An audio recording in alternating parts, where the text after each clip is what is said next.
Naniniwala po kasi kaming mga exorcists na kung halimbawa po may mga malalaking puno dyan at may mga namugad na dyan na mga masasamang spirito, naging stronghold nila, it would be wise and it would be good, no? Na yung puno bago i-cut, ina-exorcise din po yan at pinabless to cast out the evil or the demon dwelling in that tree. Nang sa gayon, yung mga pumutol, una-una ay hindi rin makaranas ng anumang retaliation. At lalo tigit yung mga gagawa doon at yung titira doon ay hindi magambala. Dapat merong gawin na mga exorcism and blessing. The tree and of course the place. No? Pero kadalasan kapag hindi po nagagawa yon at nagkataon na may mga stronghold puro sa lugar, lalo tigit doon sa puno na pinutol, nagkakaroon po ng infestation na yung lugar. Okay? Number 6. Ito, pag-iingatan ito. Something new like an antique mirror, good luck figurines, New Age crystals and stones, or a pagan god statue has been added to the place recently. This could have evil spirits attached to them. So, halimbawa, may mga antique collector. So, hindi natin alam yung history nung bagay na yon, nung salamin na yon, nung cabinet na yon, o anumang mga wooden crafts. Minsan po, may mga historya na hindi maganda and evil spirits may be attached to them. Pati naman po yung mga good luck figurines, lucky charms, no? O sabihin na natin, sige, tuloy na natin yung mga pampaswerte na pinapasok nyo sa bahay ninyo. Kaya minsan hindi na ako nagtataka kung bakit infested. Kasi, yan naman yung mga bagay na hindi makadiyos. Occult things yan pinasok nyo sa bahay nyo. Kaya, matik, no? Meron ng infestation. Number 7. Someone involved in occult, animist, spiritist activities has recently arrived or visited. May dumating o may bumisita na merong kaugnayan sa occultismo. Perfect example dito minsan yung pagkuha ng kasambahay. Hindi mo alam, ito ay meron palang lahi ng mga nagtatawas o albularyo. Pag sila ay may sakit, sila ay tinatawas. No? Kaya, nadadala po nila yon hanggat hindi po yun na ikakasaw sa kanila. Kaya, kung saan man sila magpunta, nagiging infested po yung lugar. O dili kaya may bumisita, may bisita kayo na merong kinalaman sa occultism, spiritism, animism, no? Kaya, nadadala po nila yon at yung mga ganong bagay na dala nila, kalaban man, elementals, or anything, ay minsan nagkakaroon ng stronghold din sa bahay kasi mas nakakita sila ng pwede nilang kapitan. Okay? So, ingat po. No? Next. Number 8. Kanina po, traumatic event, Pero ito, mas malalim. A tragedy, like death, murder, no? Isang kamatayan na hindi natural, hindi normal ang naganap doon, has occurred recently within the vicinity. Yan, yung may mga pinatay, okay, may homicide, ganyan. Kahit may suicide, nagiging stronghold din po yan ng kalaban. Kaya ang lugar ay nagiging infested. So, a tragedy happened in that place. Number 9, there occurred within the vicinity any occult, pagan, or spiritist activity. Examples of these are feng shui, witchcraft, sorcery, spirit questing, padugo, and seance. Meaning, sa lugar na yon, may mga ginanap na, alam niyo naman daw, Ouija board, no? Spiritism, at yung may naglaro ng Spirit of the Glass. Yan, nagiging infested din po yung lugar. Kapag yung lugar ay pina-feng shui, okay? O kaya ginagamit yan ng isang mangkukulam para gawin yung kanyang craft, no? Against other people. Kaya yung lugar na yun, infested na rin. And finally, number 10, no? Eto, bato-bato sa langit, tamaan, buti nga sa inyo. Tingnan nyo mabuti, no? Remains of the dead, such as cremated ashes, are put in the homes temporarily or permanently. Ano niyo po, minsan po, meron akong nakausap na meron po sila mga tinatawag na green bones, na kapag kinremate daw yung mahal sa buhay, minsan may mga green bones na makukuha.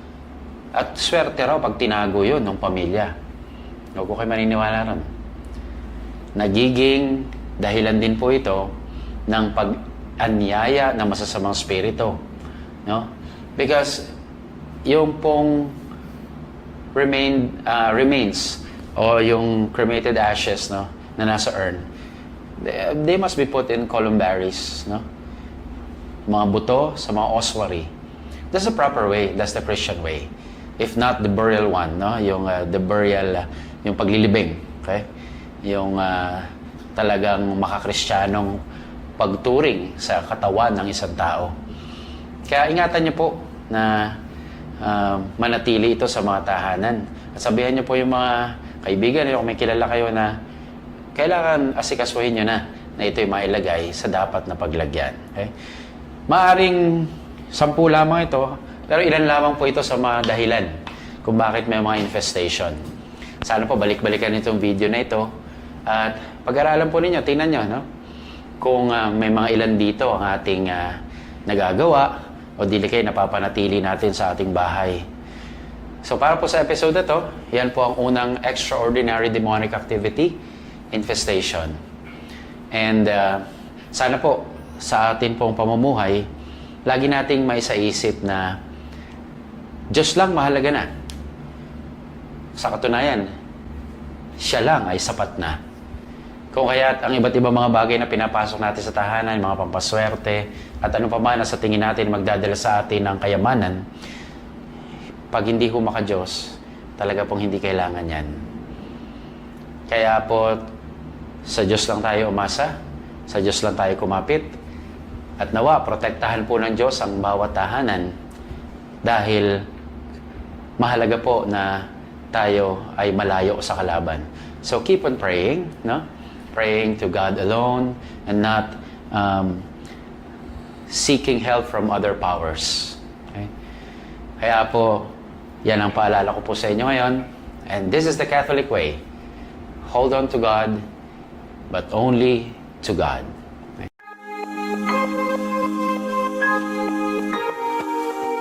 Due to insistent public demand, may mga nagtatanong, okay, infested, Father. So, anong gagawin namin? Kaya, itong episode na ito ay para turuan na rin kayo at ano yung mga pwede nyong gamitin para sa inyong mga tahanan. Nang sa gayon ay makalaban tayo o meron tayong mga sandata laban sa mga masasamang espiritu. No? Kaya, sabihin na namin sa inyo kung ano yung mga kailangan o kung ano yung magandang nasa bahay ninyo para na sa gayon makalaban kayo sa masamang espiritu, sa demonyo. Okay? So, ihandaan nyo sarili ninyo sapagkat medyo marami-rami, pero papangako sa inyo, ito yung makakatolikong pamamaraan, mga kristyanong pamamaraan. Una ako na kayo. Wala rito mga buntot pagi, ha? Wala rito bawang para sa aswang. At ano-ano pa mga agimat o binigay ng mga albularyo. Kaya tanggalin nyo na sa isip nyo yun. Ang mga sasabihin ko lang ay gamit ng pinapayagan o gamit na pinapayagan ng simbahang Katolika. So para hindi kayo malito, dahil nga tayo nakikipaglaban, kailangan natin ng sandata. Tandaan nyo lang yung word na swords. Okay? Swords. So, yun ang dapat ninyong tanda ang acronym na yun, ha? Siguro alam niyo naman ang spelling ng swords, no? Baka S-O-R-D-S. Kulang kayo ng isang letra. Okay, so, magsimula tayo. Letter S. So, ano yung, excuse me, ano yung sa letter S na madalas na ginagamit din namin at pwede rin ninyong gamitin sa inyong mga tahanan? Okay, meron ako dito. Huh? Una ay S, sugar. Ay, teka. Ay, maalat. Salt. Okay, hindi ito sugar ah. Salt. Pero hindi ito ordinaryong salt. Hindi na siya magiging ordinaryong salt at magiging sacramental na siya kapag siya ay in-exercise at binless. By the way, mahalaga na yung mga gagamitin ay yung mga nabasbasan. Preferably in-exercise muna bago binasbasan. Kaya simulan natin no, sa S, salt. Kadalasan ito ay ini-sprinkle sa mga corners ng bahay ninyo. Okay, konti-konti lang sa mga ilalim ng bedroom. Ilalim ng bed pala. Ilalim ng bedroom. Baka ilalim ng bedroom, sala yun. Okay? Pero ilalim ng bed, no, pwede nyong ilagay. And usually, nakita ko rin na effective na kapag naman binabangungot ang tao, kukurot lang ng mga 3 kilo. Tapos kainin mo. What? Paggising mo, may sakit ka na. No, pero konti lang. Yung totoo, konti lang. A pinch of salt and then kainin mo bago ka matulog. Tapos meron kang prayer na sasabihin para hindi ka bangungutin or you will not experience any nightmare. Okay? So yun, just sprinkle around the salt. Tapos mamaya yung mga prayers ay ilalagay natin sa through QR code. Okay? So S is salt. Hindi kailangan ng pepper. Okay? Kasi iba na yun. Iba na gagawin mo nun pag may pepper pa. Okay? Next, W. Okay, W, wala. Hindi, water. Okay? So, exercise blessed water. Kaya dito, nakalagay na to sa container, no? Dito po kami, kasi sa parish, meron kaming bine-bless na water. Nilalagay namin sa isang banga para kung may gustong humingi, pwede naman. Kung may mga dala silang tubig, bine-bless din, ina-exercise and bless. So ito, laging ready lang to rito.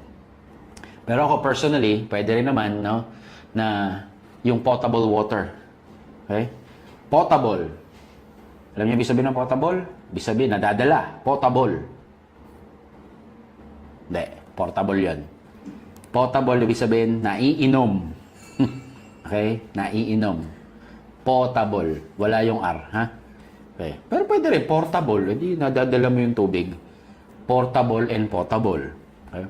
And when I say potable, talagang literally, you can drink the exercise blessed water. And sometimes, for exorcism, pinaghahalo yung salt, pati yung tubig. Okay? So, paano gamitin? Well, kung paano nyo nakikita ang ginagawa ng pare pag nag-house blessing, around the home, ini-sprinkle ito, syempre. Okay? Tapos, kahit sa labas ng tahanan, okay, you can use the exercise blessed water. Rinig niyo yan? May misa, no? Okay. Ganito kami dito eh. Nagmimisa kami. Kasi kami Katoliko. Okay? So alam niyo Katoliko kami, no? That's water. Ito, isa sa mga paborito ko to. Yan. Olive oil. Or shall we say, extra virgin olive oil. EVU. Okay? So, hindi nyo ito makikita kung saan, ano? Goya Organics. Kaya, Goya. Baka naman. Okay. Alam nyo, sa grocery store kasi maraming mga olive oil na... Dali, consecration niya tayo. Pero okay lang. Maraming mga olive oil na naglalabasan. Pero ako na-discover ko ito at na-research ko rin na isa sa mga top 5 olive oil brands in the whole world. No? Siguro during the time na na-research ko. And kasi para sa akin, mas maganda kung talagang authentic na extra virgin olive oil. No? Kaya ito, tinitipid ko ito. Okay? At dinadala-dala ko rin sa mga exorcism ko. Pero minsan ay nire-require ko rin yung may-ari ng bahay na bumili ng kanyang extra virgin olive oil, no? But this, I bring this especially kung halimbawa, talagang alam ko na matinding kalaban, halimbawa sa tao, no? Kasi para sa akin, yung olive oil, nagtatagal po dun sa lugar. Doon sa mga karanasan, yung mga ibang tubig natuyo na, pero yung oil, kapag tinrace sa pinto, sa bintana, sa mga walls, mirrors, o sa mga figurines, they stay. No? Nagtatagal. Kaya isa sa mga paborito ko ang exercise blessed oil. So pwede rin po kayo magkaroon ng exercise blessed oil. Halimbawa, yung mga bata, ako sino man na afflicted, you can trace the sign of the cross dun sa forehead nung afflicted na mga bata bago matulog, no? Para din tulong na sandata laban sa masamang spirito. So pwede pong gamitin sa tahanan, gaya na nasabi ko, sa pinto, sa mga bintana, dingding, at kahit sa mga salamin. Okay? Okay, so extra virgin olive oil. Alam ko, marami magtatanong dyan, Father, baka ibang oil pwede. Well, kung makakakita naman ng olive oil, mas maganda. Pero kung wala talaga, then, pwede naman yung ibang klase ng oil. Okay? Pero, we highly recommend extra virgin olive oil kasi yung mga chrism oil na ginagamit sa binyag, sa ordination, sa kumpil, olive oil yon. Tapos yung oil for the sick, olive oil din yan, no? So, ibig sabihin, ito na talaga ginagamit ng simbahan. Okay. So, nasa na tayo? Letter R. Tama ba? Pang-apat, ano? Letter R. Siguro sasabihin nyo, rosary. Well, mamaya pa yun. Pwede, no? But, as an exorcist, I find it very effective na gumamit ng letter R, relics. Okay, relics. Pero relics ng saints, ha? Yung mga canonized saints na tinuturing ng mga bayani ng simbahang katolika. Kasi, baka isipin ninyo, uy, relics daw. Yung mga ashes ng mga namatay na kamag-anak natin. Hindi, wag yun. Hindi pa sila santo. Okay? Kung magiging santo, sige. Pero sa ngayon, we recommend yung mga relics ng mga banal na kinilala ng simbahang katolika. Well, hindi naman tayo lahat talaga posible magkaroon nito, no? But ako bilang exorcist, kailangan ko ito and I find it very effective, no? So, I have here a relic of the rock from the cave where Saint Michael the Archangel appeared during the 5th century. So, isang rock ito doon sa cave sa ilalim. Okay? Monte Gargano. Okay, sa Italia. Sa Italia. Monte Gargano. Tapos, bababa kayo ng masyadong malalim doon. Then, may chapel doon sa pinaka-cave na yun kung saan nagmimisa. And ito may nagbigay sa akin for exorcism purposes, no?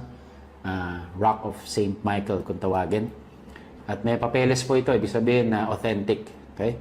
So I find this effective also against the evil spirits, no? And I'm also privileged to have for public veneration din po ito, no? Yung relic po ni Saint Padre Pio na binigay sa akin ng kanyang kaibigan, no, si Father Ermelindo de Capua nung siya'y nabubuhay pa. The last time I visited San Giovanni Rotondo in Italy, doon po sa sanctuary ni Saint Padre Pio. And ito pong cloth na to ay yung pinangpahid po sa stigmata ni Saint Padre Pio. So this contains the blood and the water from Padre Pio. Okay? So I also find this very effective na to relic na to. I also have the relic of Saint Gemma Galgani, no? Wala lang dito. Andun sa kwarto. Hindi ko naman kayo iwanan. Pag para kunin pa yun. No? Pero hindi ako nagbibiro, meron ako, no? Nanggaling din sa katawan niya. And pinakilala ko naman sa Gemma Galgani, di ba? Isa sa mga mystics, passionists, no? So, yun po yung mga ginagamit ko against evil spirits during exorcism sessions. Okay? So, relics. Now, D. Devotional images. Ayan. Tingnan nyo na lang, no? Devotional images. Pag sinabi pong devotional images, ito yung mga bagay na nagagalit ang mga ibang relihiyon sa atin eh. No? Kasi may mga imahin daw tayo, may mga ribulto. Pero siyempre para sa atin po, dahil nagkatawang tao ang Diyos sa katauhan ni Kristo, ay ang Diyos ay nasimulang makita, mahawakan, no? Naakbayan nila. Kaya doon po nanggaling yung ating debosyon sa mga imahen. Because God or the Word was made flesh. Okay? Kaya po meron tayong mga representations ng ating mga pinararangalan sa langit. So, ano yung mga devotional images na dapat meron kayo sa bahay nyo? Para po mas protektado rin. So, i-check nyo ho yung bahay ninyo. No? Una, siguro yung mga images ng mga santo. Kita nyo ito nasa kanan ko. Huh? Saint Joseph, the terror of demons. Okay? Yan. Saint Joseph, terror of demons. Kumbaga, kala mo lang yung lili na yun, ano? Si simple-simple, panuhog pala yun ng lalamunan ng diablo. Okay? Saint Joseph, terror of demons. Some of you siguro, yung mga, Padre Pio. Yan. Image ni Padre Pio. O dili kaya, mga image ng mga santo na paborito ninyo at mga patron ninyo, Saint Therese of Lisieux. Kaya yung titulo ng parokya ninyo, hindi ho yung titulo. Hindi yung tinutukoy yung titulo. Yung title, titular po ng parish nyo. Baka sabihin nyo, naku, Father, pahiram nga ng titulo. Ng lupa, hindi yun, hindi yun. Yung santo na patron ng inyong parokya, no?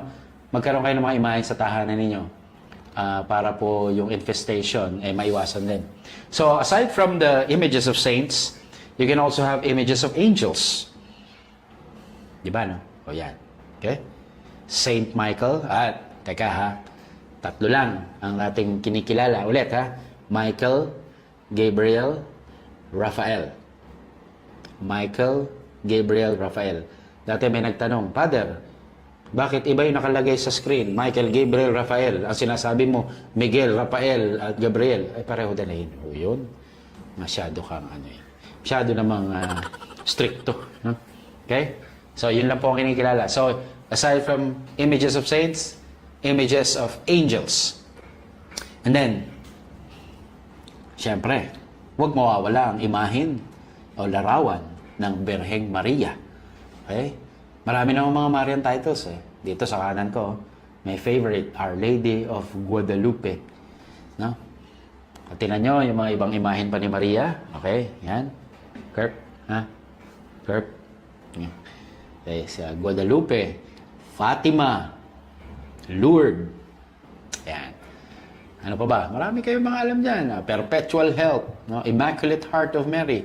Basta kahit anong Marian image, Marian picture, ay siguraduhin lang na si Maria yon. Okay? Ano pa? Of course, finally, the image of, a devotional image of our Lord Jesus Christ. Okay? So marami rin mga paborito tayo mga imahe ni Kristo. Nandyan yung Christ the King. Nandyan yung Divine Mercy, Sacred Heart, and one of my favorites, Santo Niño. Ayan. Okay? Santo Niño. Ako ang Santo Niño. Ayan. Nasa giban yata ako Ulit nga. So, yung Santo. So, images ng Panginoong Jesus. Tika. Parang may sanib ako. Pero hindi ko sumasanib ang Diyos, ha? Nagbibiro lang ako. Okay? Kasi yung kwento yun eh. Ako ang Santo Niño, pahingi ng kinde. Sabi, bakit kinde? Kasi Santo Niño di Cebu. Pastilan. So weird. Naiba na yung accent niya. Okay, di ba? Okay? At ingatan po yung mga Santo Niño. Bakit? Kasi may mga nanlilin lang dyan, may mga imahe na Santo Niño na may mga pampaswerte. Yung ba may mga pera sa paanan, wag nung bibili yung mga ganun, ha? Ano mang imahe na may mga pamahiin, ay hindi rin po pwede.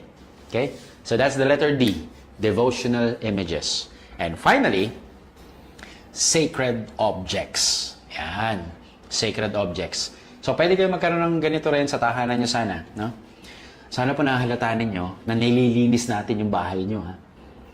Kaya kung hindi ko man banggitin yung mga nandyan pa sa inyo, Ibig sabihin, baka hindi ko kailangan talaga yun, lalo ng mga pinaniniwalaan yung mga elepanteng nakatingala, bagwa. Ayun ko, basta may mga nakasabit-sabit sa mga kisame dyan na, ay, Father, pag tumunog yan, pera, papasok. Alain mo. Tsaka yung mga pusang kumakaway, palakang may kagat na coin, tanggalin yan. Meron pa yung mga arwana, no? Arwana ba yun? Yung malaki isda na ganyan. Tapos, yung mga ibang mga animals na year of the ganyan. Year of the ganyan. Okay? So, hindi ko ho binabanggit yun. Kababanggit ko nga lang, eh. No? Pero ibig sabihin, hindi ko nire-recommenda. Okay? So, sacred objects. So, ano yun na ginagamit namin sa exorcism? Una, you can have exorcise blessed candles. Candle. Okay? At alam niyo po, kapag in-exorcise at biniless yung candle, kahit po hindi sindihan, sa dasal po kasi, kahit kung saan ito nakalagay, ay napoprotektahan po yung kwarto and even the whole house. Okay? So, exorcise blessed candles. Ano pa? I also have here exorcise blessed yung para po sa incense. Incenso. Okay. Saan magaling ito? Rome. Romblon. Hindi. Jerusalem mo ito. Galing sa Jerusalem. Okay? So, exorcise blessed din ho ito. Kaya ginagamit ko rin po, lalo na kung matindi yung manifestations, no? So, you can also have exorcise blessed incense. Lalagyan nyo lang sa uling po. Tapos, yun na. Okay? Ano pa meron tayo dito as sacred objects? Okay. Of course, the Holy Rosary. Okay? May nagtanong sa akin, Father, pwede bang ikwintas yung rosary? Well, kung gusto mo ikwintas, di magdasal ka ng gumaganon. Okay? Pero hindi talaga yung kinukwintas. Okay? Mas maganda, lagay mo sa bulsa mo, o kung meron ka lalagyan nito, tapos dasalin mo. At binabalaan ko kayo, hindi ito mga anting-anting, no? Nang gagawin mo, rosary, matakot ka. Hindi po ganon. Okay? Mas effective po, laban sa masamang spirito, yung pagdarasal nito. No? It is blessed, yes. In itself, it has a blessing and a grace. But the praying of it, okay, is much more effective against the evil one. Meron din ako ditong scapular. So, sa mga nag-wear sa inyo ng scapular, okay yan. Okay? Huwag nyong tatanggalin as much as possible para masakal kayo. Hindi naman. Para maprotektahan din kayo. But make sure it is blessed, no? Scapular. Okay? Benedictine medals and Benedictine crosses. Okay? Okay, I am wearing one. At kung meron kayong sinusuot na plain Benedictine medal lang, okay lang din yan. Maganda yon. Okay? Meron po akong kaibigan, shoutout kay Ronnie Season, na meron siyang Benedictine medal na ang kabila ay St. Anthony of Padua. Sabi ko, wow. Sabi ko, ganda nito. Lakas dalawang santo. Antonio de Padua at St. Benedict. Okay? So, if you are wearing one, have it exorcised and blessed. Mahalaga po yan. What else? Sacred objects. Of course, the Holy Scriptures. I have here the Word on Fire Bible. Okay? Galing po sa version ng NRSV. Yung po, Catholic edition po yun, no? New Revised Standard Version. Okay? So, sana po may Bible po sa bahay ninyo, no? Tingnan nyo kung may Bible kayo. At kung malikabok, punasan nyo. Ibig sabihin, hindi ho nagagamit. Bigyan ko kayo ng magandang kasabihan sa Bible, ha? Sabi ng professor ko, ang Biblia ang sira-sira ay tanda ng buhay na kaaya-aya. Ibig sabihin, kaya sira-sira, ginagamit. Okay? So, your Bible, the Word of God, okay, ay matbisang pananggalang laban sa masamang spirito. Okay? The exorcised blessed bell. Yan. Okay? Bell. Shout out kay Father Nante Tolentino kasi sa kanya galing ito. Tinanong niya ako, Father, anong gusto mong pasalubong galing sa Mexico, sa Guadalupe? Well, anything from Guadalupe. At napaka-providential naman. palad ko sapagkat ang nakuha niya isang bell na may image ni Our Lady of Guadalupe and the crucified Jesus po dito, no? So I use this for exorcism kasi takot din ng diablo sa tunog ng bell, lalo na kung ito ay exorcise blessed. At kapag bagong taon, imbis na paputok ang gamitin, ito po ang pinapatunog ko, exorcised blessed bell. Okay? And finally, of course, huwag mawawala ang crucifix sa inyong bahay, sa inyong kwarto, sa inyong cubicle. Okay? Kailangan meron po kayong crucifix. Tingnan niyo po ang inyong tahanan. Kung walang cross dyan, mag-isip-isip ka. Ano bang simbolo ang iyong sinasampalatayanan? Okay? So, crucifix. So, mga kapatid, yan po ang swords at ang ating pananggalang laban sa masamang spirito and against infestation.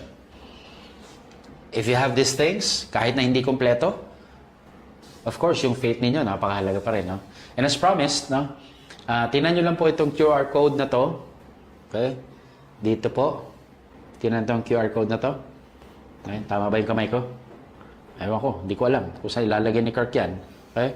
I-scan nyo lang po yan and it will direct you doon po sa prayer na pwede pong dasalin ng head of the family or anyone in the family before using the sacramentals. At narito rin po yung inyong mga dadasalin, cleansing prayer, no? Protection prayer, and of course, Saint Michael prayer para po pagsasagawa ninyo ng inyong deliverance session. So, sana po ay kahit pa paano ay may natutunan po tayo ngayon at naging tulong po kami para kayo po ay may adya sa anumang infestation. No?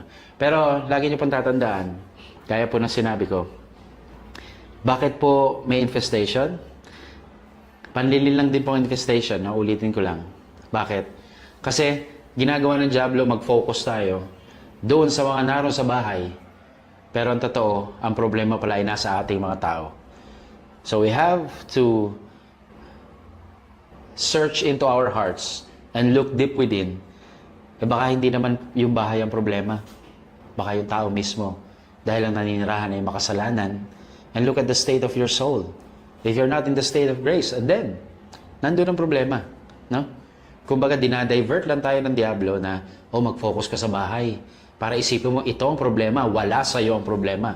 But the truth is, nasa tao pala ang problema at sa kanyang kaluluwa. So, ang pawalin lang. Nanloloko ang diablo. No? Pero pag ginawa niyo po ito, kailangan ng puhunan natin ay tapang. Huwag matakot. Dapat ang diablo ang matakot sa atin. Okay?